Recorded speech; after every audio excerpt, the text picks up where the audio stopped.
Kevin Hart, Don't F This Up. That's his new special on Netflix. A lot of people don't know about it. On Netflix, there's a Kevin Hart special that talks about everything from his back and forth with the Oscars, his quote-unquote gay jokes, or they call them gay, anti-gay jokes. I'm just gonna say gay jokes years ago on Twitter, over 10 years ago on Twitter. What else did they talk about? Oh, the cheating scandal, the sex video scandal. Did you ever see the Kevin Hart sex tape? I never seen that. And a whole bunch of other things with him being on tour and business meetings and managing meetings. You get to see his business. That's what we're going to talk about today on Lyrics and Lies. I'm Money Green, here with Shayz on the mic. And this is fresh off the press because this show is pretty new. Yeah, I actually heard that it was coming out on the 28th, and it did.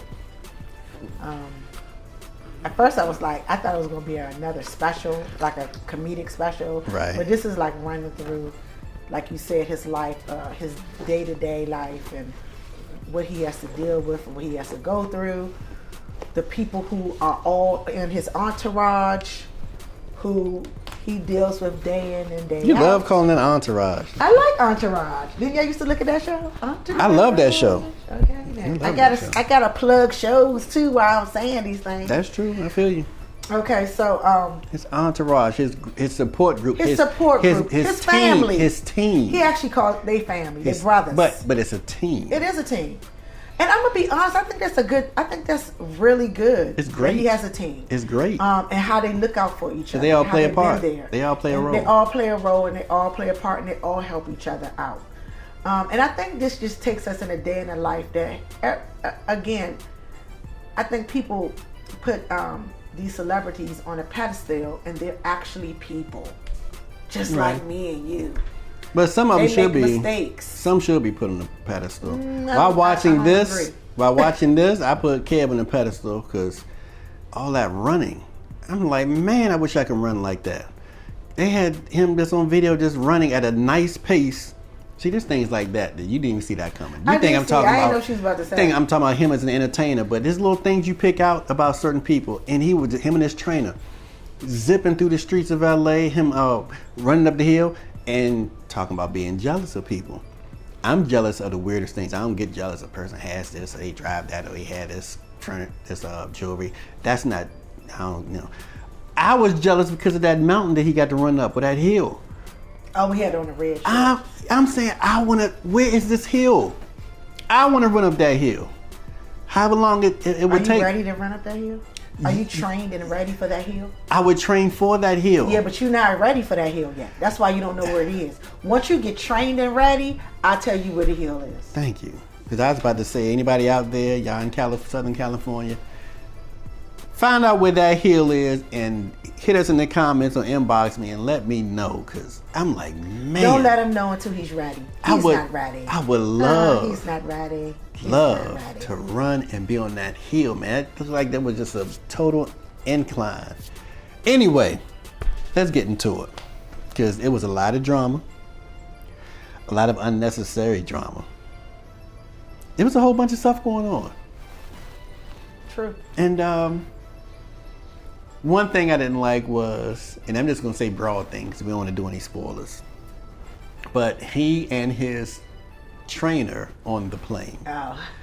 I didn't like that. I think a lot of times, I'm not even going to say I think, a lot of times people argue about the silliest things. And sometimes there's a major breakdown in communication, even when you're face to face. And what Kevin was saying can be seen as him saying, it's impossible for you to be straight forever living where we live if you do nothing else, if you never work another day in your life. And the other guy could easily take it as, what you trying to say, I need you? Like I wouldn't be able to survive without you? So I understood both. Now if Kevin would have said more, then maybe it would have came across better. And of course he was 100% wrong in that, but when you're as big as a trainer, you don't step to Kevin like that. But that was something that stood out to me. That stood out to me too, and it did go too far But at the beginning, I thought Kev was joking with him. And then, but he never answered the question. He never answered Kev's question. He went on a tangent because he was upset. Right, but my thing is, when you argue sometimes back and forth, you don't hear each other because you already thinking about, oh, he's trying to strip me. He's trying to strip me. That's where he's going. And I don't think that he was going with that. I think he wanted him to answer the question, and then he would have went further into what he meant by that. But because he never answered the question, it stayed there going back and forth, and it escalated to somewhere it didn't need to escalate. I'm glad that they apologized and, you know, they swept that under the rug. But as friends, we get into that kind of battle. We get mad. But if you know that who you both are and you're able to apologize and move on from that, that's always a great thing. Yeah, but you don't want to get that far. And that's why I said if Kevin would have been, if he'd have broke it down more or gave more explanation or a better explanation, then maybe the trainer wouldn't have been offended. I think the trainer is already high-strung anyway because he feels a kind of certain way about himself, and that's a personal thing. That's my take on. You got deep into it. That's my take on the trainer. You got deep, and that may be it. That may be it 100%. Even when he was talking and telling about himself, yeah, he respects and loves Kevin, but to me, and I could be wrong, I think there's a little bit of jealousy, just a little bit. There's nothing wrong to have a little bit of that, because that sometimes push you and drive you to where you need to be in life, your own self. I think there's a little resentment, because if you think about what Kevin asked you, he asked you a question that you never wanted to answer because you was too busy saying, I don't need you, I don't whatever, blah, blah, blah, blah, blah, blah. What are you trying to say? You trying to bring me down? And if you read into what he said, and because my TV always displays the words too, so I can see. Okay, you got the closed captions on. Yeah, because sometimes you might miss something and them captions help out. So the captions, he just kept asking him one question. And he said, just answer this one question, and then he was going to move on to what he meant. But you never know. Kevin could have popped one because Kevin had been drinking. Yeah, I mean, I think they both had been. So speaking of that, Kevin got a little high on himself because normally he rolls with his crew, and this one time he went out without his crew, and I'm gonna say his team. His team couldn't roll like he was rolling. They were acting like some suckers though. Okay, they one dude said he couldn't go because of he did not. It was too short of notice. I was Spank. He didn't talk to. I was Spank. Man. I love Spank. Spank is a really good comedian. All right, so I was Spank saying he need to give his wife more notice. That's right, and they probably had a conversation on how when things go down, this is what we need to do, and we got to keep a happy wife. No, happy you say life, happy wife. You say happy wife. Happy life. We roll with Kev. I got most of the stuff we have for having Kev's back and working with Kev. Kev needs me tonight. We going to Vegas. But you didn't know if he really needed him. I mean, because Spank could have thought that some other guys was going, even though he didn't. But you check. You supposed to check. That's your boy. And let me tell you something. Kevin is the bread and butter of that operation. I get that. Kevin feeds a lot of families. So you make sure that person is okay. Same with, remember Michael Vick got in trouble. His hangers-on weren't looking out for him. Every entertainer you see that gets into trouble is normally because their team isn't looking out for them, or they're out there by themselves. So Kevin didn't have his team with him. The people who would have kept him out of trouble. Hey, what you doing? No, don't do that. Man, sit your little ass down somewhere. People who can really tell him about himself. Goes out by himself, ends up with a woman or two, and goes into the hotel room and is being recorded by a little backstabbing member of the crew. He wasn't part of the main nucleus. He wasn't part of the nucleus, but he's part of the crew. What's his name? JT Jackson? Mm-hmm. That's his name? JT. JT. Is it JT Jackson? I'm not sure if it was Jackson. You could be right about the Jackson part, but I know it was JT. Yeah, and he betrayed Kevin Hart. Allegedly. I'm serious because that's what they in court for. Mm-hmm. All the charges are against him, and then some of the charges were dropped. Mm-hmm. So yes, JT Jackson. So they say charges were dropped for one of them, and they still may pursue some other felony charges. Mm-hmm. But he was trying to extort Kevin for $10 million, so he put a recorder in the room with him and the girl. and recorded some things, and then sent Kevin an email saying we want 10 million or we're gonna release this. And you had Kevin Hart's wife, Eniko, say, I'm so hurt he did that. And that's the second time he messed around. Did you catch that? She said, 3 strikes and you're out. You know, he cheated the second time, 3 strikes and you're out. So I said, wait a minute, this is the second, then what was the first? I mean, they probably have a nice little system going. And she was saying, look, that's gonna be out here in public showing your ding ding off. And you're gonna do something, doing it in private. Don't embarrass the family or whatever. All right, you know how he does, And then he ends up getting filmed. She's like, you big dummy. I gave you the permission to go out there and do whatever, now you're gonna do this? Oh my goodness, how stupid can you be? And he's like, well, evidently, we have no idea how far I can be when it comes to being stupid, because I can go real far. So he got caught up with that. They showed all of that. A lot of drama. Kevin's kids are cool. I enjoyed listening to his daughter. I enjoyed watching his son do certain things. And the older son, the one that's in all the specials, early specials. Then he got the baby boy, who's like a year and a half. Real nice things going on his father, the relationship with his father. And his father's, being a straight up addict. They talked about some stories that he did. Spoon, heroin, cocaine, and weed, and whatever else. Who knows what else he was doing. Some interesting things. I know when Kevin told the story about moving in with his father, he never spoke about how quick he was to go back to his mother. He should have talked about that. And most of the special, Kevin was paying homage to his mother, who never really got to see him blow up. Never got to see him do stand-up comedy, which is interesting. She just wouldn't go see him before she passed. And I think she passed in 2006. So he'd been doing it, she just never saw him. But that's one of them life things. Some things just pass by certain people that we would like to share our success with. But what, did I miss something? The Oscars. Oh, the Oscars with the gay jokes. Okay, well, they showed the entire process of them trying to beat him up about this apology. Okay, but this is what got me. The joke was about his son. Right? His son, yes. Okay.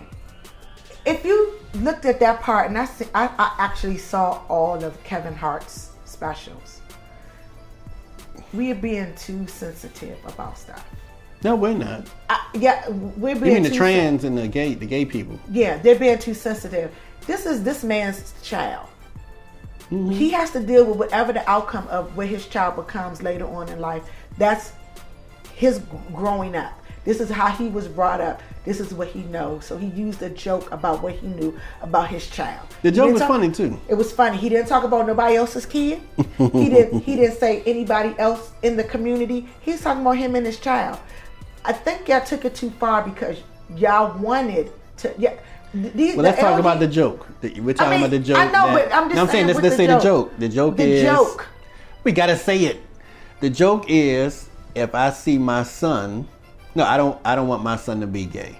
If I see my son playing with dolls, is it dolls? It was a dollhouse. No, he said I thought he said dolls. The dollhouse, because he's gonna break the dollhouse across his head or something. Yeah, I thought he said I catch him playing with dolls. I pick up the dollhouse and bust him over the head with it. Whether it's dolls or dollhouses that he was playing with, Kevin said he'd pick up the dollhouse and bust him over the head with it. After all the talk, because I agree with you, it's just a joke, and he's talking about his son. But there are 3 things in there. Number 1, you have, I don't want my son to be gay. That, I can see how that can be offensive to gay people. Number 2, he said, if I catch him playing with dolls or whatever, you can't assume that somebody's going to be gay just because they have an affinity for something that the opposite gender gravitates toward. So playing with dolls or a dollhouse doesn't make you gay. He could put his Black Panther action figure in the dollhouse, have him chasing a woman around or protecting a woman. You never know, because I used to come with all types of stories. I didn't even tell you about my dollhouse experience. I'll tell you about my dollhouse experiences at the end. So remind me toward the end of this episode. I'll tell you about my dollhouse things. But I can. But the major part, which I didn't catch back then, but I caught watching this special, was the violent aspect of the tweet. saying he gonna hit his son over the head with the dollhouse. And you're saying, hey, it's just a joke. But gay people who get gay bashed, they're gonna say, we're tired of people hitting us and doing things to us. They throw things at us. No, that's violent. That's what they do. So I understand that. Now, did they take it too far? That's subjective. I think they took it too far. You think they took it too far. And I'm glad he didn't give in to it. But everybody wanted him to give into it, and everybody felt that the way he handled it was wrong. Okay, even his boys felt that. Yes. So when you say everybody, you're talking about his boys. But you're talking about a lot of the gay people. Talking about and not just them. That's what I'm saying. So we're talking about the gay people, then we're talking about the straight people who are gay friendly, or everybody love everybody, and then you're talking about his own team. So pretty much 90% of the people he was around thought that he was handling it wrong. Right. And which I don't think he handled it wrong, because again, I understand that, I guess now afterwards he felt that he should have handled it differently and said that the violent part of it, but I think that he wasn't looking at it as the aspect of the violent part. No, get that part out. Talk about how they disagreed with him. Oh, well, they disagreed with him. They said they didn't like his tone. They said he should have how he used it. So they said he shouldn't have made a speech in bed. He should have made a speech in bed with the Mr. T chains on. With the chains on, then the tone. So we're talking about in bed. We're talking about all the gaudy jewelry, and then you said the tone, and then one said he should just be quiet and don't say anything. Just say nothing. So these are all different ways to respond, and everyone around him was telling him to do something different than what he did. But none of that really worked, because Kevin said, I'm gonna do it my way. And then later he talked to Lee Daniels, and Lee was like, let me tell you something, Kevin, and told him that he just should have did it such and such way. He should have called Lee Daniels first, because Kevin thought being on Ellen, because she's gay, that would be enough. And they said, and this is the part that got me, everybody wanted Kevin, and I'm talking about the gay people now. Don Lemon, all the white people who made those posts. Don Lemon gay? Hell yeah. I didn't know. He had a white husband. Yeah, I thought he was out of line too. I didn't like how he was going. And he was harboring on it. Yeah, I didn't like. He probably that was probably their main news for like a week. But all the different gay people were chiming in, and it seemed like every gay person had a different way for him to apologize. That was interesting, and that's something that may be overlooked by a lot of people. You read the different tweets or Instagram posts. People say, no, you just can't do that, you have to do this. Or you just can't do that and get away with that. No, you have to do more than that. Your apology, you have to really, really do this. And then Don Lemon saying, well, what is he with it? Gay people aren't monolithic. I realized that watching all them different responses. I know what I would have said. Because after he apologized, then he declined the Oscar invitation to host. Then he kept apologizing. Went on an apology tour, and then he ended it on, Good Morning America or something. But I would have said, look, like white people always used to do. When they used to always say, some of my best friends are black. I'm not a racist, some of my best friends are black. I would have said, look, I got a gay cousin, and I got a gay neighbor. And gay characters on TV don't offend me that much. So why y'all bothering me? It's a dollhouse over the head. It's not gonna hurt. I probably said something like that and kept it moving. Told y'all to get a stick out your ass, or get the dildo out your ass. But that would have been offensive, so I probably couldn't say that either. Mm-mm. So I'm gonna have to, yeah. And you would have to, and you probably gonna have to apologize for this after you're done. That's true. But I digress. I just think that comedians are supposed to be funny, and they use personal experiences and things around them for their comedy. And edgy humor. But do you want your son to be gay? Do you want your son to be gay? That's not none of nobody's business on this. No, but do you want your son to be gay? Do you want your son to be Kevin Hart? No, you're not gonna have them sending messages to me. Okay, to Shayz. Okay, I understand that. But does anybody ever come out and say, I really want my son to be gay. Like when their son is born, or the woman that's pregnant with the child, and they find it's a boy. Do you ever hear anybody say, my son, I'm gonna name him Brian, and I hope he's gay. People don't do that. Nobody does that. You always hear, hey, whatever he chooses for his life is what he chooses. Or you hear people say, I hope he ain't gay. You hear one of those, and I don't see how that could be offensive. I hear white people saying, I hope I don't want to date a black person. Oh, there you go. Thanks, Shayz. I want my daughter to date a black person, but if she falls in love with a black person, okay, that's her business. But I hope she finds a nice white fella. Mm-hmm. You hear that? That doesn't offend me. I actually enjoy it when they say it. But you can't say you don't want your son to be gay. Or maybe it was a dollhouse over the head part. I don't know. I don't know, but you can't dictate how somebody feels about their own, personally, their child. I mean, to me, he kept it in his family. He didn't talk about nobody personally. He talked about his own child. And if it had went differently, I guess he would, deal with it accordingly, like everybody else who finds out that their child is gay. You deal with it. You still love your children, and you deal with it accordingly. Yeah, and you call him girl, call your boy son girl, and you let him wear long nails. Yeah, let him live one. You're only speaking for one person. That's Gabrielle Union. That's what they want to do, but everybody's different. So that's how they want to deal with their situation.